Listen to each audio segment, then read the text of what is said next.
Okay, here's the fabulous bathroom. Fabulous. Obviously. So, there's the toilet.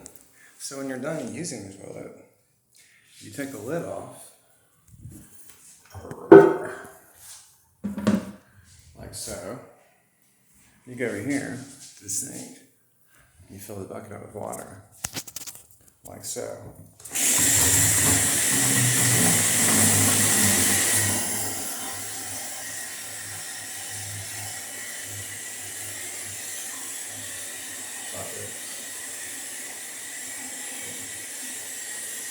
Now,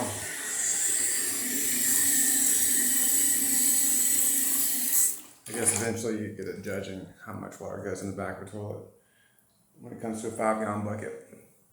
Now, most people I know would be like, they would not do this. This is a non-issue for these guys because they've lost everything. When you've lost everything, it's no big deal to put some water in the back of a toilet. Like it's a non-issue. Most people I know would be mortified, but I can't wait. Here, guys. I really hope this works. I'm gonna have to go get help from security or Ray. This looks good. I feel good about this. Here we go.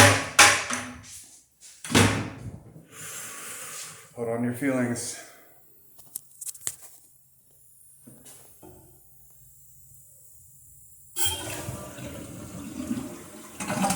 Yes! The sound of success! And that's how you flush a toilet with a bucket and some water and not complain about it. Because when you lost everything, you're free to do anything. Include fill your own toilet up with water. This place is fantastic.